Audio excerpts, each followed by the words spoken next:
سچ کہا تھا تہمینہ نے، قصور اس کا نہیں تھا بلکہ ارم کا اپنا تھا، اور ارم جیسی ہر اس عورت کا جو لوگوں کی باتوں میں آ کر اپنے بسے بسائے گھروں کو برباد کر دیتی ہیں۔ اگر وہ کانوں کی اتنی کچی نہ ہوتی تو کبھی بھی تہمینہ جیسی ہوشیار اور شاطر لڑکی کی باتوں میں نہ آتی، اور اگر آ ہی گئی تھی تو جب اس کے قدموں کے نیچے اللہ تعالیٰ نے جنت لائی تو تب سمجھ جاتی، مگر نہیں، اس نے اپنی بے جا خواہشات کی ہوس میں اپنا گھر اپنے ہاتھوں سے اجاڑ دیا، اپنا بچہ، وہ معصوم بچہ جس کے لیے دنیا کی کئی جوڑے ترس رہے ہیں، اس نے ایک دن کے بچے کو بنا دیکھے چھوڑ دیا۔ وہ ایک ایسی اندیکھی دلدل میں دھستی جا رہی تھی جسے اب نکلنا مشکل نہیں بلکہ ناممکن ہوتا جا رہا تھا۔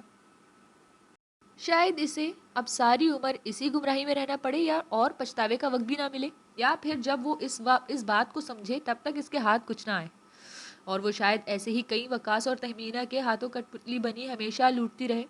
جبکہ وقاص سے بات کرنے کے بعد ارم تیار ہونے چل دی، سیاہ ساڑی میں شعلہ جوالی بنی کچھ دیر بعد وہ وقاص کے فارم ہاؤس پر اس کی باہوں کی زینت بنی ہوئی تھی، اور اس کے حسن کو سراہا تھا، اور وہ مستی میں جھومتی اس کا سراہنا حق سے وصول کر رہی تھی، جبکہ قسمت دور کھڑی اس پر رو رہی تھی۔ ایک عورت اپنی بے جا خواہشات کے ہاتھوں کیسے لٹتی ہے، اس کا نظارہ سامنے تھا۔ اس کی خواہشات کی ہوس جیت گئی تھی، جبکہ ایک ماں، ایک بیوی، ایک بیٹی شرمندہ تھی۔ اس کا ضمیر مردہ ہو چکا تھا، اور جب ضمیر مر جائے تو پھر ہر چیز بیکار ہے۔ انفال 3 دن میکے رہ کر ابھی کچھ دیر پہلے ہی واپس آئی تھی اور اس کے ساتھ ہی مصروف ہو گئی۔ اس نے سوچا کہ وہ ارتضیٰ کے لیے اس کی پسند کا کھانا بنائے۔ ارے انفال، تم رہنے دو، تھکی ہوئی ہو سفر سے، میں کر لیتی ہوں۔ نہیں نہیں مسرت بھی، میں کون سا پیدل سفر کر کے آئی ہوں، ڈرائیور کے ساتھ گاڑی میں آئی ہوں تو تھکنا کیا؟ انفال نے مسکراتے کہا اور میٹھے سے بنی کھیر اٹھاتے فریج میں رکھی۔ یہ بھی ہے، مگر ابھی تم آئی ہو تو بیٹھو، میں کرتی ہوں۔ نہیں آپ رہنے دیں، میں نے تقریباً سب ہی کر لیا ہے۔ تبھی کوئی آندھی طوفان کی طرح وہاں داخل ہوا۔ کون ہے وہ؟ آنے والی شاید اپنے حواس میں نہیں تھی، آتے چیختے چلاتے لگی، جبکہ نئے چہرے کو دیکھتے انفال بھی پریشان ہو گئی کہ یہ کون تھی جو ایک دم سے کچن میں آ گئی تھی۔ ایک تو ہر روز ایک نئے چہرہ اسے دیکھنے کو مل رہا تھا، اوپر سے بکھرے بال، رونے سے سوجی آنکھیں۔ کون ہو آپ؟ انفال نے پریشان ہوتے پوچھا، کیونکہ اس کی حالت دیکھتے ہی وہ کوئی نارمل لڑکی نہیں لگ رہی تھی۔ مسرت بھی حیران ہوئی۔ میرا بھی آپ؟ مسرت بھی اس کی طرف بڑھی، پاس نہیں آنا۔ میرے بتاؤ انفال کون ہے؟ وہ چیخی۔ کہاں ہے وہ؟ جبکہ انفال چونکی، وہ اسے کیسے جانتی تھی، جبکہ وہ تو اسے پہلی بار مل رہی تھی۔ میں ہوں۔ ابھی وہ کچھ اور کہتی، اس سے پہلے میرب اس کے سامنے آئی۔ تم ہو؟ اس نے جیسے تصدیق چاہی۔ ہاں۔ ابھی باقی کے الفاظ منہ میں ہی تھے انفال کے جب میرب نے ارد گرد دیکھا اور چوری اٹھا لی۔ انفال کے ساتھ ساتھ مسرت بھی ڈر گئی۔ میرے بیوی، یہ مجھے دے دیں، لگ جائیں گی آپ کو۔ نہیں نہیں نہیں دوں گی میں، وہ چیختے ساتھ ہی انفال کی طرف بڑھی تھی۔ یہ کیا کر رہی ہیں آپ؟ مسرت بی کی چھٹی حس نے غلط ہونے کا اشارہ دیا۔ میرب نے آگے بڑھتے انفال کو ہاتھ پکڑ کر اپنی طرف کھینچا اور چھری اس کی گردن پہ رکھ دی، جبکہ شور کی آواز پر سب ملازمین کچن میں اکٹھے ہو گئے۔ مگر یہاں کا منظر سب کی رنگت اڑا گیا تھا، سب کے چہرے سفید پڑ گئے تھے۔ چھری بہت تیز دار تھی، اگر ذرا سی بھی حرکت ہوتی تو انفال کا گلا کٹ جاتا۔ میرب بیوی، آپ کو اللہ کا واسطہ ہے پیچھے کر دیں، بہو بیگم کو لگ جائے گی۔ بہو بیگم؟ اس نے عجیب سی مسکراہٹ کے ساتھ سرخ آنکھوں سے انفال کو دیکھتے دہرایا۔ نہیں ہے یہ بہو بیگم، سمجھے تم؟ جبکہ انفال اس کے الفاظ اور ارادے سمجھ گئی تھی کہ موت بہت قریب ہے، اس نے آنکھیں بند کر لی۔ سب کے چہرے آنکھوں کے سامنے آنے لگے۔ جن سے محبت کی جائے وہی تو آخری وقت میں یاد آتے ہیں، مگر وہ اپنے قصور سے انجان تھی کہ یہ لڑکی اس کی جان کیوں لینا چاہتی ہے۔ سب سے آخر میں جو چہرہ اس کی آنکھوں کے سامنے آیا وہ ارتضیٰ کا تھا۔ میرب چھوڑ دو انفال کو، ارتضیٰ کی آواز سنائی دی۔ انفال نے آنکھیں کھولی۔ آنکھوں کے سامنے جو چہرہ تھا وہ ارتضیٰ کا تھا۔ چہرے کا رنگ اڑا، ہوا لیے ساتھ اس کا دوست بھی تھا۔ میرب یہ کیا کر رہی ہو؟ چھوڑو انفال کو، رامش چیخا۔ نہیں، آگے نہیں بڑھنا، میں اسے مار دوں گی۔ اس نے چھینا ہے ارتضیٰ کو مجھ سے، اس کی حالت ٹھیک نہیں تھی۔ نہیں، کسی نے نہیں چھینا۔ دیکھو میرب، تم یہاں آؤ، مجھے تم سے بات کرنی ہے۔ نہیں، میں گئی تھی آفس، تب تو بہت غصہ کیا تھا، اب نہیں کروں گا، پکا۔ اسے چھوڑ دو۔ ارتضیٰ بہت تحمل سے بات کرتے سچویشن کو سنبھالنے کی کوشش کر رہا تھا ضبط سے۔ جانتا تھا اگر ذرا سا بھی غصہ کرتا تو وہ اور پینک کرتی، اور ذرا سی حرکت بھی انفال کو نقصان پہنچا سکتی تھی۔ مسرت بھی، آپ میرب اور میرے لیے کافی بنائیں، ہم ساتھ بیٹھ کر کافی پیتے ہیں، بات کرتے ہیں۔ مگر اس نے آنکھوں سے اشارہ کیا تو وہ سر ہلاتے آگے بڑھی، جبکہ میرب کی گرفت ہلکی پڑی اور چھری فوراً اس کے ہاتھ سے گر گئی، جبکہ ارتضیٰ نے اس کا اٹکا سانس خارج کیا اور فوراً انفال کی جانب بڑھا، جبکہ مسرت بھی نے فوراً چھری اٹھا لی۔ انفال، ٹھیک ہو تم؟ ارتضیٰ نے آتے اسے خود میں بھینچ لیا، جبکہ میرب ساکت تھی. اسے دوبارہ اسی لڑکی کے پاس دیکھتے، وہ بھی اتنا قریب. رامش نے آتے میرب کو پکڑا جو ان پر حملہ کرنے والی تھی. میرب نے آج ارتضیٰ کے آفس جا کر اسے پروپوز کر دیا تھا، جس پر اس نے اسے ڈانٹا اور آفس سے جانے کا کہا تھا، جس پر وہ یہاں پہنچ گئی تھی. اس کے غصے سے آفس سے نکلنے پر رامش نے ارتضیٰ کو اطلاع کی تھی کہ وہ اتنے غصے میں ضرور کچھ غلط کر ڈالے گی، اس کے پیچھے جانا ہوگا. مگر رامش حیران رہ گیا. جب اس نے گاڑی کا رخ ارتضیٰ کے گھر کی طرف کیا تو رامش نے 1 منٹ بھی ضائع کیے بنا دوبارہ ارتضیٰ کو اطلاع دے دی. فوراً گھر پہنچنے کی. انفال ٹھیک ہو؟ ارتضیٰ نے اسے پیچھے کیا تو اس کی آنکھیں پوری طرح کھل گئیں. چھری انفال کی گردن پر کٹ لگا چکی تھی، چھوٹا سا، اور ابھی خون کے چند قطرے پھوٹ پڑے تھے. یہ تو تمہیں مس مسرت بھی. جلدی سے فرسٹ ایڈ باکس لائیں. کوئی ڈاکٹر کو کال کرو. ارتضیٰ کی آواز پر سب ڈر گئے. ابھی تو سب ٹھیک تھا. سب کا سانس رک گیا. میں ٹھیک ہوں. انفال گہرے شوق میں تھی مگر اب نارمل ہونے لگی. چوٹ گرم تھی اس لیے درد محسوس نہ ہوا. انفال خاموش رہو تم. مسرت بھی نے جلدی سے باکس کھولا جس سے وہ روئی لیتی. ارتضیٰ نے اس زخم پر رکھی اور انفال کو چیئر پر بٹھایا، جبکہ رامش بہت شرمندہ اور فکر مند تھا انفال کے لیے. مگر وہ میرب کو کھینچ کر بازو سے پکڑے بمشکل لیتا نکل گیا. وہ ابھی تک چیخ رہی تھی کہ میں اسے مار دوں گی. فکر والی بات نہیں. کٹ گہرا نہیں ہے، صرف اوپر والی جلد پر ہے. اگر گہرا ہوتا تو نس کے ڈیمیج ہونے کا خطرہ تھا، مگر اب نس کوئی نقصان نہیں پہنچا تھا، اس لیے فکر والی بات نہیں ہے. اللہ کا شکر ہے کہ بچت ہو گئی، ورنہ نائف بہت تیز دار تھی. ڈاکٹر سامنے شیلف پر چھری کو دیکھتے بولا اور زخم کا معائنہ کرنے کے بعد مرہم لگا کر بینڈیج کر دی. سوری انفال، یہ سب میری وجہ سے ہوا. میرب رامش کی چھوٹی بہن ہے. میں نہیں جانتا تھا میرے ڈانٹنے کے بعد وہ یہاں آ جائے گی اور یہ سب کرے گی. میں نے اسے ہمیشہ چھوٹی بہن سمجھ کر ٹریٹ کیا، مگر اس کے دماغ میں یہ سب چل رہا تھا. میں نہیں جانتا تھا. وہ شروع سے جذباتی اور غصے کی بہت تیز ہے، بلکہ اس کی تھوڑی سی مینٹل ہیلتھ بھی ڈسٹرب ہے، جس وجہ سے اس کا علاج چل رہا ہے. ارتضیٰ آپ مجھے وضاحت نہ دیں، بلکہ مجھے تو یہ سوچ کر پریشانی ہو رہی ہے کہ وہ خود کو بھی تکلیف دے سکتی ہے. ایسے تو جانتا ہوں، اور میں اس بارے میں رامش سے تفصیلی بات کروں گا انشاءاللہ. خیر تم بتاؤ، تمہیں درد تو نہیں ہو رہا؟ نہیں. حالانکہ اب چوٹ ٹھنڈی ہونے سے انفال کو ہلکا ہلکا درد ہونے لگا تھا، مگر ارتضیٰ پہلے ہی پریشان تھا. جو سب ہوا تھا اس سے وہ اور پریشان نہیں کرنا چاہتی تھی. مسرت بھی ڈنر لگائے. انفال نے میڈیسن بھی کھانی ہے. جی آؤ کھانا کھائیں. ارتضیٰ کے کہنے پر دونوں باہر والے ڈائننگ میز پر بیٹھے، جبکہ مسرت بھی نے کھانا لگایا. یہ تمہارے لیے. ارتضیٰ نے خاکی انویلپ اس کی طرف بڑھایا. یہ کیا ہے؟ انفال نے متجسس ہوتے کہا. خود دیکھ لو. ارتضیٰ مٹھی بند کرتے کوہنی ٹیبل پر رکھتے بولا. اس پر چہرہ رکھتے بولا. انفال نے جلدی سے کھولا. یہ تو اس کی آنکھوں میں نمی جبکہ چہرے پر مسکراہٹ تھی. ہاں یہ یونیورسٹی فارم ہے، فل کر لینا اور سبجیکٹ سلیکٹ کر لینا. میں کل جمع کروا دوں گا. سچی؟ آپ سچی کہہ رہے ہیں؟ جی محترمہ، میں سچی ہی کہہ رہا ہوں. وہ انفال کے چہرے پر کھلی سچی مسکان اور جذبات سے نم آنکھوں کو دیکھتے بولا. آنسو لڑکھڑا کر اس کی گود میں گرے. ارے پاگل، یہ کیا؟ آپ نہیں سمجھ سکتے میں اس وقت کیا محسوس کر رہی ہوں. میں جانتا ہوں تم آگے پڑھنا چاہتی تھی، مگر گھر کے حالات کی وجہ سے تم نے اپنی خواہش کا ذکر نہیں کیا تھا انکل سے. مگر تم پڑھو گی اور اپنا ہر سپنا پورا کرو گی، یہ میرا تم سے وعدہ ہے. آپ بہت اچھے ہیں. جانتا ہوں. وہ مسکراتے بولا.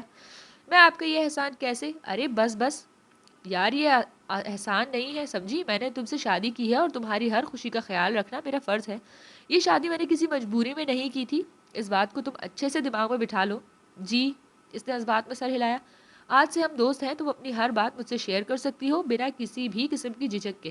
جی. تمہارے پاس یہ 4 سال ہوں گے اپنے سپنوں کو پورا کرنے کے لیے. اپنی زندگی اپنی مرضی سے جیو. ہاں تب تک میں ہمارے رشتے کو ٹائم دوں گا. میں چاہتا ہوں ایک اچھے شوہر کے ساتھ ساتھ ایک اچھا دوست بھی بنوں تمہارا. اور اب رونا نہیں. اس نے انفال کے آنسو صاف کیے، جس پر وہ روتے روتے مسکرا دی. زندگی اتنی خوبصورت اور حسین ہوگی اس نے سوچا نہ تھا. کاش ہر لڑکی کی زندگی میں ارتضیٰ جیسا ساتھی ہو. انفال نے دل سے دعا کی تھی. ہادی کے بابا دعا نے شرمائی سی مدھم آواز سے اسے پکارا. جانتی تھی وہ سو نہیں رہا. بہرام کا ڈمپل نمایاں ہوا اس کی بات پر. مجھے اب بات لینا ہے. دعا کے اس کے سینے پر سر سے اٹھاتی بولی. آواز سرگوشی سے بلند نہیں تھی. تو جاؤ. روکا کس نے ہے؟ مگر کیا مگر؟ بہرام اب براہ راست اس کی نظروں میں جھانکنے لگا. کمرے میں پھیلی ہلکی روشنی میں بھی دعا کی جان پر بنائی تھی. وہ گھنی پلکیں جھکا گئی. ایک تو رات کے خوبصورت دلفریب لمحات، اور ابھی دوبارہ سے بہرام کا اس کے اتنا قریب ہونا. دعا کے گال دہک رہے تھے. کپکپاتے لب جن پر ابھی تک بہرام کا لمس موجود تھا. تنگ نہیں کریں، ہادی رونے لگے گا۔ وہ روحان سی اٹھی۔ فجر کی نماز کے بعد ہادی اٹھ جاتا تھا روز، اور ابھی وہ نانو کو تنگ کرے گا۔ دعا کو ہادی کے ساتھ ساتھ نانو کی بھی فکر تھی۔ ہادی کی فکر پر بہرام مسکرایا۔ کیا تھی یہ لڑکی، اس کے بیٹے کو اپنی جان سے بھی زیادہ چاہتی تھی۔ وہ بے اختیار جھکا اور ان حرکت کرتے لبوں کی حرکت روک گیا۔ دعا کا رنگ فاق ہوا۔ اس نے اس کے لبوں کو آزادی بخشتے ہی اس کی کمر سے گرد سے بازو ہٹا لیے۔ دعا اپنی شرم سے جھکی نظروں اور انگارہ بنے چہرے کے ساتھ فوراً اٹھی، مگر اچانک اسے رکنا پڑا۔ وہ ایک نئے احساس سے آشنا ہوئی تھی۔ خود سے آتی بہرام کی مہک، وہ نچلا لب دبائے شرمیلی مسکان دباتی اٹھ گئی۔ جبکہ بہرام نے اسے اپنی سفید شرٹ میں دیکھا تو مسکرا دیا۔ دعا بنا اسے دیکھے الماری سے کپڑے لیتی بعد میں بھاگ گئی۔ دل زوروں سے دھڑکے جا رہا تھا۔ کچھ دیر بعد واپس آئی تو بہرام بھی اٹھ چکا تھا، جبکہ دعا نے دوپٹے کا حجاب کر رکھا تھا۔ بہرام دیکھتے ہی سمجھ گیا وہ نماز ادا کرنے والی تھی، اس لیے بنا کوئی بات کیے خود بھی فریش ہونے چلا گیا، اور پھر نماز سے فارغ ہوتے ہی دعا کمرے کا دروازہ آہستگی سے کھولتی باہر گئی۔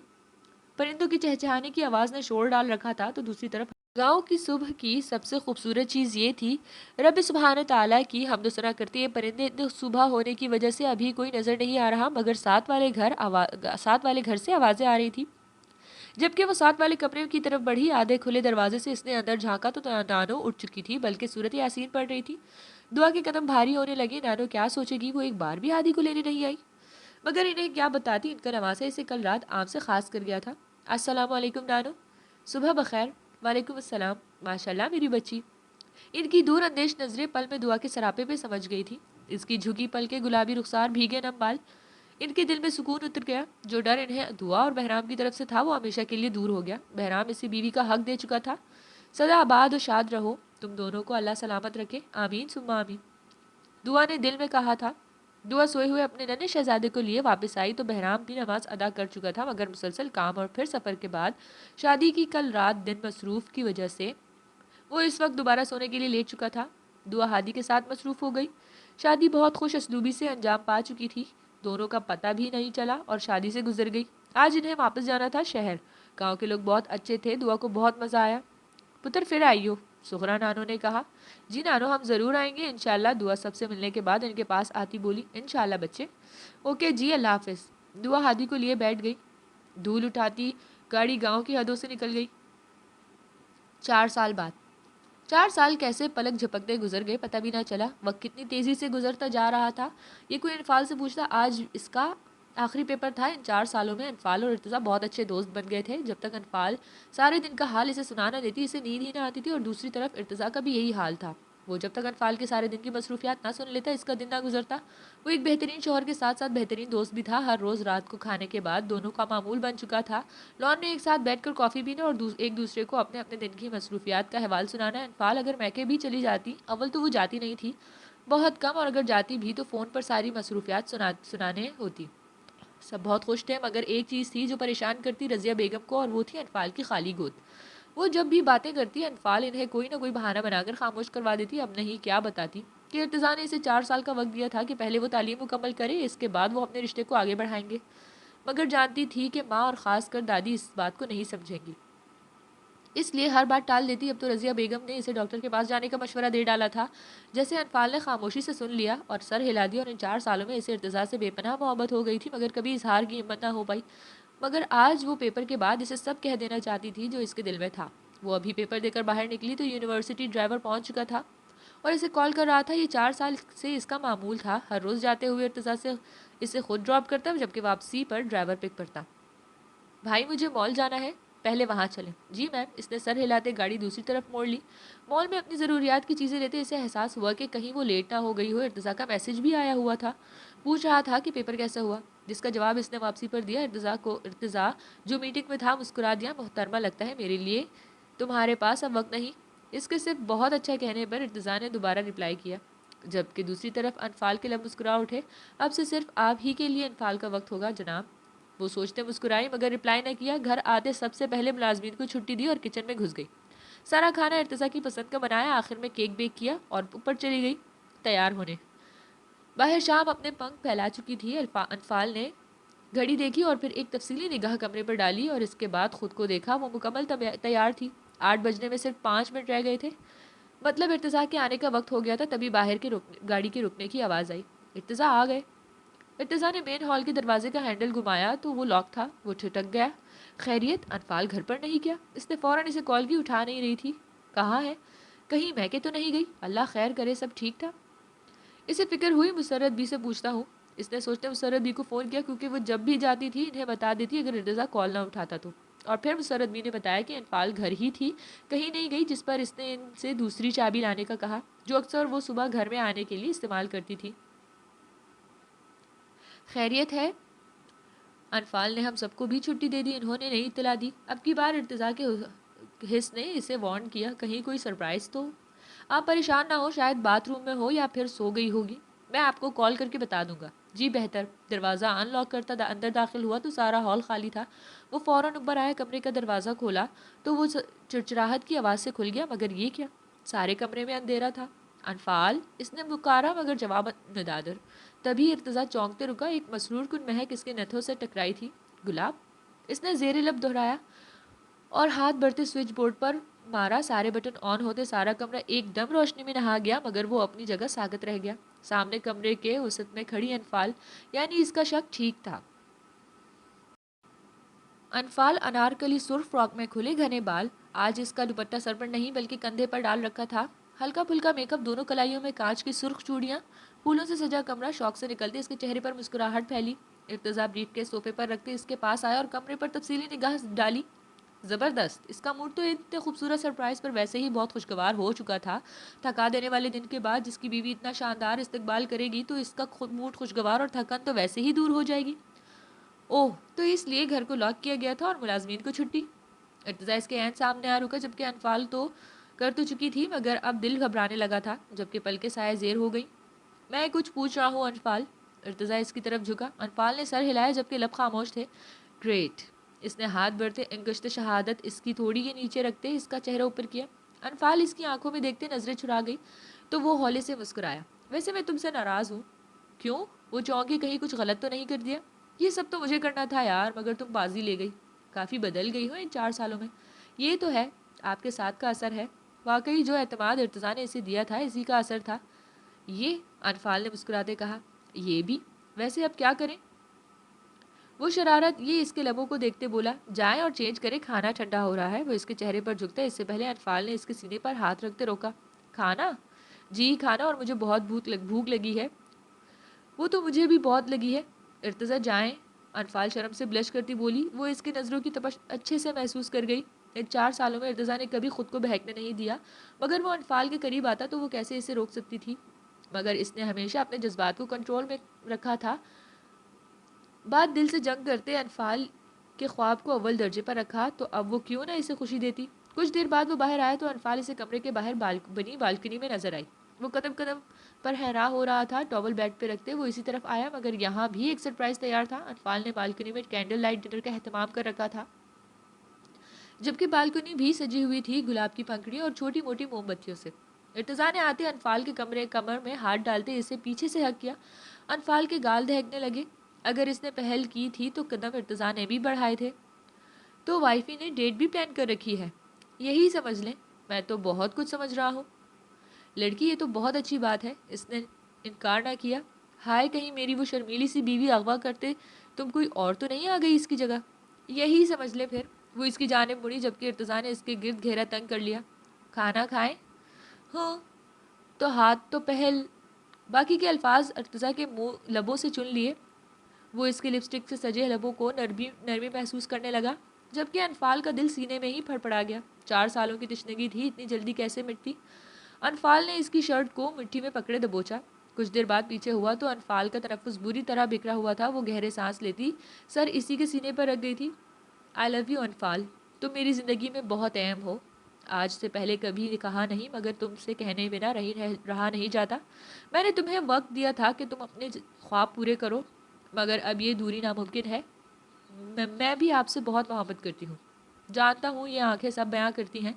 اس نے اس کی دونوں آنکھوں پر باری باری لب رکھے. مجھے سچی میں بہت بھوک لگی ہے. وہ آنکھیں چپکتے معصومیت سے بولی تو ارتضیٰ کا کہا بے ساختہ تھا. وہ دوبارہ اس کے لبوں پر جھکتا. اس سے پہلے انفال نے اس کے ارادوں پر پانی چھڑکا, مگر جانتا تھا اس نے دن بھر کچھ نہ کھایا ہوگا. اس نے انفال کے لیے چیئر پیچھے کی اور اسے بٹھایا ٹیبل پر. ہر چیز ارتضیٰ کی پسند کی تھی. انفال کھانا تو شروع سے بنا لیتی تھی مگر ارتضیٰ کی پسند کی اٹیلین اور تھائی ڈشز نہیں آتی تھی. مگر ان 4 سالوں میں اس نے سب آن لائن کلاسز لے کر سیکھ لیا تھا اور پھر اسے بنا کر چیک کرواتی اور جو کمی رہ جاتی اسے دوسری تیسری بار میں پورا کر لیتی. ویسے یہ کیک کس خوشی میں ہے؟ ارتضیٰ نے کیک دیکھتے پوچھا. انفال کی مسکراہٹ مدھم پڑی. ایسے ہی اس نے بہانہ بڑھایا اور اٹھ کر اندر آ گئی. سنو تو یار. مگر انفال اندر آتے بال سمیٹ کر بل دینے لگی تھی. تبھی ارتضیٰ نے اسے پیچھے سے اپنے ہاتھ ساتھ لگایا اور اس کے ہاتھوں سے بال لیتے کھول دی. Happy birthday dear wife. آپ، میں بھول سکتا ہوں کہ آج کے دن اتنی پیاری سی لڑکی میرے لیے اس دنیا میں آئی تھی. کہتے اس نے اس کے گال کو چھوا. انفال ہنسنے لگی. تو پھر چڑھا کیوں رہے تھے؟ دل کر رہا تھا. اچھا اب چھوڑیں، مجھے برتن سمیٹنے ہیں. رہنے دو، صبح اٹھا لیں گے. مگر ارتضیٰ. کوئی مگر نہیں، رہنے دو، سب آج میرا دن ہے. اچھا تو اگر یاد تھا تو پھر میرا گفٹ. انفال نے اسے دوبارہ روکا. ہائے ظالم لڑکی، 4 سال کا ہجر کیا کم تھا؟ وہ دکھ سے بولا. تو انفال نے بامشکل مسکراہٹ روکی. آنکھیں بند کرو. کیوں؟ کرو تو. اور پھر ارتضیٰ نے اس کے گلے میں لاکٹ پہنایا جس میں انفال ارتضیٰ لکھا ہوا تھا. ماشاءاللہ، یہ تو بہت پیارا ہے. پہلے نہیں، اب بہت پیارا لگ رہا ہے اپنی پیاری سی مالکن کے گلے میں آ کر. ارتضیٰ نے کہتے اس کی گردن پر لب رکھے اور اسے کچھ کہنے کا موقع دیے بنا باہوں میں بھر لیا. اب کوئی دوری نہیں، وہ انفال کے کان میں سرگوشی سے بولا. وہ چہرہ اس کے سینے میں چھپا گئی. واقعی میں اب کوئی دوری نہیں تھی ان کے درمیان. ارتضیٰ نے انفال کو مکمل کر دیا. وہ دونوں ایک دوسرے کے ہو گئے. انفال کا صبح سے دل متلا رہا تھا اور بار بار کھٹا کھانے کا دل کر رہا تھا. پہلے وہ اچار کھا رہی تھی اور ابھی اس نے لیمن کو کاٹ کر چکھا. مسرت بھی جو اسے دیکھ رہی تھی مسکرانے لگی. کیا ہوا؟ انفال نے انہیں دیکھتے ہی پوچھا. 4 سال سے وہ انفال کو جانتی تھی. اب تو بہت اچھی بنتی تھی ان کی. املی کھاؤ گی؟ کہاں ہے؟ رکو، ہاں یہ لو، یہ مزے کی ہے. اب جا کے اس کو اچھا لگا تھا. ارتضیٰ کو بتایا. کیا؟ وہ چونکی. یہی کہ وہ باپ بننے والا ہے. جی. انفال کے ہاتھ سے املی چھوٹی. آپ کو کیسے پتا؟ چہرہ شرم سے سرخ ہو گیا. بچے، میں بھی 4 بچوں کی ماں ہوں اور زمانہ چاہیے جتنا بھی بدل جائے ماں بننے پر ہر عورت یہی چیزیں استعمال کرتی ہے. مجھے ابھی کنفرم نہیں. تو جاؤ ڈاکٹر کے پاس اور کنفرم کر لو. یا مگر اب تو بہت سی نئی ایجادات ہو گئی ہیں، گھر پر ہی چیک کر لیتے. اور پھر اس کا شک یقین میں بدل گیا. جب اس نے چیک کیا تو وہ ماں بننے والی تھی. ارتضیٰ تو خوشی سے پاگل ہو اٹھا سنتے ہی. انفال کے میکے میں بھی خوشی کی خبر پر بہت خوش تھے. وہ سب سے بڑی بات یہ، جب خبر ارتضیٰ کے باہر دی تو یوسف صاحب کے ساتھ ساتھ سب بہت خوش تھے. ان 4 سالوں میں بہت مشکلوں سے اسما بیگم کو بنایا تھا ارتضیٰ نے، اور اس کا ساتھ مصطفیٰ اور سمارہ نے دیا تھا. اور ابھی تو اس نے اتنی بڑی خوشخبری دی تھی. بھلا ماں ناراض کیسے رہتی؟ بھلے انہیں انفال پسند نہیں تھی مگر اصل سے سود تو پیار آیا تھا. جبکہ سمارہ اور مصطفیٰ تو کب کے خوش تھے اور اس کی شادی سے، بلکہ پچھلے سال تو سمارہ اور مصطفیٰ پاکستان بھی آئے تھے 2 ہفتوں کے لیے. سمارہ کو تو انفال بہت پسند آئی تھی دیورانی کے روپ میں. انفال احتیاط سے. آج انفال کی زندگی کا بہت بڑا دن تھا. اس کا رزلٹ تھا آج اور اس نے بی ایس کیمسٹری میں گولڈ میڈل حاصل کیا تھا. اور اس وقت انفال اور ارتضیٰ دونوں فنکشن کے لیے نکلنے لگے تھے. جس وقت وہ یونیورسٹی پہنچے اس وقت تک کافی رش تھا. ارتضیٰ نے انفال کا ہاتھ تھام لیا. ارتضیٰ، میں ٹھیک ہوں. سوری جان، میں رسک نہیں لے سکتا. وہ کہتے سب کو اگنور کرتے آگے بڑھا، جبکہ لڑکیوں کے ساتھ ساتھ لڑکوں کی بھی نظریں دونوں پر جمی تھیں. اندر انویسٹمنٹ شروع ہو چکی تھی اور اب باری ہے ہماری یونیورسٹی کی بہت ہی ہونہار اسٹوڈنٹ کی، جنہوں نے نہ صرف اپنے والدین کا بلکہ یونیورسٹی کا نام بھی روشن کیا ہے. Please come on the stage. Anfal Irtaza. گلے میں گولڈ میڈل، ہاتھ میں ڈگری، جبکہ آنکھوں میں آنسو تھے. سیاہ گاؤن، سر پر کیپ. انفال خود کو چاہنے کے باوجود بھی روک نہ پا رہی تھی رونے سے. میں انفال پلیز کچھ شیئر کریں اپنی کامیابی کے بارے میں. اسے مائک پر انوائٹ کیا گیا. میں انفال ارتضیٰ سب سے پہلے اپنے اللہ تعالیٰ کا شکریہ ادا کرتی ہوں. میں آج جس مقام پہ ہوں رب العزت ہی کے کرم اور والدین کی دعاؤں سے ہوں. اور ان کے بعد میں اپنے تمام ٹیچرز کا تہہ دل سے شکریہ ادا کرتی ہوں جنہوں نے مجھے یہاں کھڑے ہونے کے قابل بنایا. اور پھر میں شکریہ ادا کرنا چاہوں گی اس شخص کا جو میرا دوست ہے، مینٹور، میرا گائیڈ ہے اور میرا سپورٹ سسٹم بھی، جس نے ایک عام سی انفال کو خاص بنایا، اپنے پاؤں پر کھڑے ہونے کی ہمت دی. اور جو میرے لیے بہت اہم بلکہ سب سے اہم، میں انفال ارتضیٰ ایک چھوٹے سے گھر سے تعلق رکھنے والی لڑکی تھی جہاں گھر والوں کے پاس اتنا سرمایہ نہیں ہوتا کہ وہ ایک وقت میں بچوں کے اخراجات کے ساتھ ساتھ مہنگی تعلیم بھی افورڈ کریں. اس لیے 2nd ایئر کے بعد فوراً میری شادی کر دی گئی. شادی؟ ہال میں سرگوشیاں ہونی شروع ہوئی مگر ساتھ ہی خاموشی چھا گئی. جی، میری شادی کہیں اور طے تھی مگر عین نکاح کے وقت وہ رشتہ ختم ہو گیا. اور پھر اسی وقت ایک ایسے انسان کی انٹری ہوئی جو عین ہر لڑکی کے سپنوں جیسا تھا.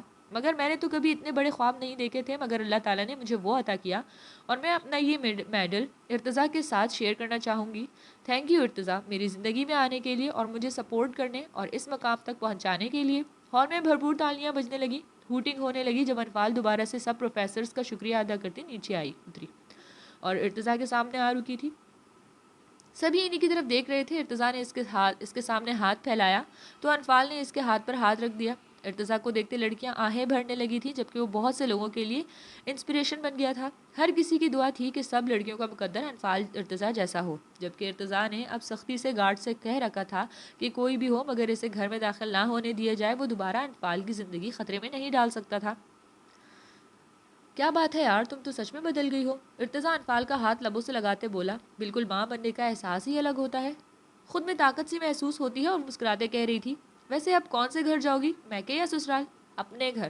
اوکے جان، جو حکم۔ اچھا، میری رامش سے بات ہوئی تھی، کیسی ہیں وہ اور میرب؟ ٹھیک ہے اب کافی۔ اس انسیڈنٹ کے بعد رامش اور اس کی فیملی باہر شفٹ ہو گئے تھے۔ رامش بہت شرمندہ تھا، مگر ارتضیٰ نے سمجھایا کہ سب سے اہم میرب کا علاج ہے، وہ بھی پراپر طریقے سے۔ وہ خود کو آگے سے نقصان نہ پہنچائے، جو جس کی قیمت میں ہو اسی کو ملتا ہے، چاہے کیسے بھی کہیں بھی۔ ارتضیٰ اور انفال کی قسمت ایک ساتھ لکھی جا چکی تھی پہلے دن سے، تو انہیں ایک ہونا ہی تھا۔ وہ کہتے ہیں نا، جڑے تو آسمانوں پر بنتے ہیں، بس ملنا زمین پر ہوتا۔ جبکہ دوسری طرف بینش بھی بہت کوشش کی، مگر ارتضیٰ اس کی طرف مائل نہ ہوا تو وہ خود ہی دور ہو گئی۔ وہ گھر پہنچے تو اسما بیگم اور باقی سب انہیں انتظار میں تھے۔ آپ سب؟ ارتضیٰ کی خوشی ڈبل ہو گئی۔ السلام علیکم آنٹی۔ وعلیکم السلام بیٹا، کیسی ہو؟ الحمدللہ، مبارک ہو بہت بہت۔ سب نے باری باری مبارکباد دی انفال کی کامیابی کی۔ 7 ماہ بعد انفال نے ایک خوبصورت سے بیٹے کو جنم دیا جو ہو بہو ارتضیٰ کی کاپی تھا۔ شکریہ جان، ارتضیٰ نے انفال کے ماتھے پر بوسہ دیتے کہا، جبکہ اس کی باہوں میں اس کا ننھا سا لخت جگر جو کسمسا کر دوبارہ سو گیا۔ وہ اپنے لیے اللہ سے بہتر مانگتی تھی، مگر اللہ نے اسے بہترین سے نواز دیا تھا۔ سب بہت خوش تھے، زندگی کی ایک نئی کہانی کی شروعات ہوئی تھی۔ انفال اب ارتضیٰ کے ساتھ بزنس بھی دیکھتی تھی اور گھر بھی، جبکہ باقی سب بھی مستقل یہاں ہی شفٹ ہو گئے تھے۔ بقول یوسف صاحب کے بہت رہ لیا برائے دیس، جبکہ سمارا تو پہلے ہی مصطفیٰ اور یوسف صاحب کے ساتھ آفس جاتی تھی اور اب یہاں پر بھی جاتی تھی، جبکہ اسما بیگم اپنے دونوں شیطانوں پوتوں کو سنبھالتی۔ وفا کے ترازو میں ہر بار عورت کی وفا ہو ضروری نہیں ہوتا، کبھی مرد کو بھی وفا کا قرض چکانا پڑتا ہے۔ ارتضیٰ نے اپنی وفا سے ثابت کر دیا، ہر قدم پر ساتھ دینا پڑتا ہے، ہر مشکل سے مل کر لڑنا پڑتا ہے۔ سپنے مرد کے ہی نہیں، عورت کے بھی خاص ہوتے ہیں، بس ان سپنوں کو پورا کرنے کا ظرف رکھنا پڑتا ہے، ورنہ وفا کے 1000 وعدوں تو سبھی کرتے ہیں، مگر ان وعدوں کو پورا کرنے والا کہاں کوئی ملتا ہے۔ 2 سال بعد کیا ہوا، کیا سوچ رہے ہیں؟ دعا نے بہرام کو دیکھتے کہا۔ وہ دیکھ تو اپنی سوئی ہوئی شہزادی کو دیکھ رہا تھا، مگر کسی گہری سوچ میں گم تھا۔ ہاں نہیں تو آپ شیئر نہیں کرنا چاہتے تو کوئی بات نہیں، مگر کچھ تو ہے جو آپ کے دماغ میں چل رہا ہے۔ دعا نے یقین سے کہا، تو محترمہ آپ میری آنکھوں کے ساتھ ساتھ دماغ بھی پڑھنے لگی ہے، یہی سمجھ لیں، کہتے اس نے جھک کر سوئی ہوئے ہادی کو پیار کیا۔ ارم نے خودکشی کر لی۔ کیا؟ دعا کو یقین نہیں آیا۔ آج پولیس اسٹیشن فون آیا تھا، میں خود گیا موقع پر اور خود اپنی آنکھوں سے دیکھی اس کی لاش۔ مگر کیوں؟ وجہ صاف نہیں پتا، مگر وہ رکا، آنکھیں سرخ ہونے لگی۔ بہرام دعا نے اس کے ہاتھ پر ہاتھ رکھا۔ سننے میں آیا ہے وہ کسی کولیگ کے ناجائز، اللہ ارم کی مغفرت فرمائے۔ دعا جانتی تھی بہرام کو کہتے تکلیف ہوگی، اس کے بعد درمیان میں ٹوک دی، ہاں بہرام کو تکلیف صرف اتنی تھی کہ کبھی اس نے ارم جیسی لڑکی سے محبت کی تھی۔ اچھا، آپ کل سے اپنی لاڈلی کو پولیس اسٹیشن لے کر جائیے گا، سارا دن مجھے سولی پر لٹکا کر رکھتی ہے، 1 منٹ زبان منہ میں نہیں ڈالتی اور آپ کے پاس آتے ہی خاموش، یہ اچھا ماں کی قدر ہی نہیں ہے۔ دعا منہ پھولے خفگی سے بولی تو بہرام ہنس دیا، یہ جو ہے تمہارا جاسوس، خبردار اسسٹنٹ کمشنر صاحب، میرے بیٹے کو کچھ کہا تو۔ بہرام نے اپنی 1 سالہ لاڈلی بیٹی کو دیکھا جو اس کے سینے پر اوندھے منہ ٹانگے اور بازو اس کے گرد پھیلائے سو رہی تھی۔ وہ بھی ہو بہو بہرام کی کاپی تھی، ماں کے پاس ہوتی تو رونا بند نہ ہوتا اور باپ کے پاس آتے ہی اپنے ڈمپلوں کی نمائش نہ روکتی۔ دونوں بہن بھائی بہرام پر گئے تھے۔ بہرام کو آج بھی وہ خوبصورت دن یاد تھا جب ان لوگوں کو گاؤں سے آئے 1 ماہ ہوا تھا۔ وہ پولیس اسٹیشن سے آیا تو چینج کرنے کے بعد آئینے کے سامنے آیا، مگر وہاں رپورٹ رکھی تھی، اس نے ناسمجھی سے اٹھائی اور پڑھتا گیا، مگر جیسے ہی پازیٹیو پڑھا اس کی خوشی کی انتہا نہ رہی۔ وہ پھر سے باپ بننے والا تھا اور مڑا تو دروازے کے پاس شرمائی سی دعا کھڑی تھی، اسے دیکھتے ہی چہرہ دونوں ہاتھوں میں چھپا گئی۔ یہ سچ ہے یار؟ جی، آئی ایم سو ہیپی دعا، ہادی کی دفعہ میں یہ سب مس کر گیا تھا، کسی دوسرے کے منہ سے سنا کہ میں باپ بننے والا ہوں، باپ بننے کی خوشی بھی ادھوری ہی رہ گئی، مگر آج تم نے یہ خواہش بھی پوری کر دی۔ میں بتا نہیں سکتا مجھے کتنی خوشی ہے۔ اور پھر جب کچھ ماہ بعد اس کے ہاتھوں میں ننھی سی گلابی پھولوں والی گالوں والی پری نرس نے دی تو اسے لگا اس کے ہاتھوں میں دنیا جہاں کی دولت آ گئی ہو۔ ننھی پری کے ساتھ ہی اس کا عہدہ بھی بڑھ گیا۔ وہ بہت قسمت والی تھی بہرام کے لیے نانوں کے بقول۔ 2 دن پہلے ہی تو اس کی سالگرہ 1 سال کی ہوئی تھی اور دھوم دھام سے اس کی اور ہادی کی سالگرہ منائی تھی بہرام نے۔ اور مزے کی بات یہ تھی کہ ہادی اور حرم کی سالگرہ کا دن ایک ہی تھا۔ چلو ٹھیک ہے، سوچ لو، میں حرم کو کل سے پولیس اسٹیشن لے جایا کروں گا اور ہادی کو اسکول جاتا ہے تو کیا خیال ہے تم اور نانو گھر میں اکیلی رہ جاؤ گی؟ تو پھر نئے مہمان کے بارے میں سوچا جائے۔ بہرام دعا کو شرارت سے دیکھتے بولا، بڑی مہربانی آپ کی، اپنے مشورے اپنے پاس رکھیے، نیکسٹ ماہ میرا سیمسٹر ہے، پتہ 1 سال ویسے ہی مس ہو گیا، اب آپ سنبھالیں اپنی اس شہزادی کو، مجھے تیاری بھی کرنی ہے۔ دعا ہادی اور حرم کو پیار کرتی اٹھی، ویسے میں اپنے چنگیز خان کو بہت مس کرتی ہوں۔ دعا بہرام کے گال پر پیار کرتی اٹھی اور اسٹڈی روم کی طرف جاتی بولی، سوچ لو اگر چنگیز خان واپس آ گیا تو یہ سال بھی مس ہو جائے گا۔ اس نے پیچھے سے کہا تو دعا مسکراتی اندر چلی گئی۔ محبت اور نفرت 2 الگ جذبات ہیں جو بیک وقت ایک دل میں نہیں رہ سکتے۔ جب ایک کا اثر زیادہ ہوتا ہے تو دوسرے کا اثر زائل ہونے لگتا ہے، اور بہرام کے ساتھ بھی ایسا ہی ہوا تھا۔ دعا کی محبت نے قطرہ قطرہ بہرام کے دل پر اثر انداز ہونا شروع کر دیا تھا، اور جیسے ہی اس نے اپنی جڑیں مضبوط کی اور پھلتے پھولتے اس نے درخت کی شکل اختیار کی تو ارم کی نفرت کھوکھلی ہوتی چلی گئی۔ اب بہرام کے دل میں نہ تو ارم کے لیے محبت تھی اور نہ ہی نفرت، وہ صرف ماضی کی ایک یاد تھی۔ ہاں افسوس ضرور تھا اسے آج اس حال میں دیکھتے، مگر جو خود کیچڑ میں گرنا چاہے اسے چاہ کر بھی بچایا نہیں جا سکتا، اور اب بہرام اسے سوچنا بھی نہیں چاہیے تھا۔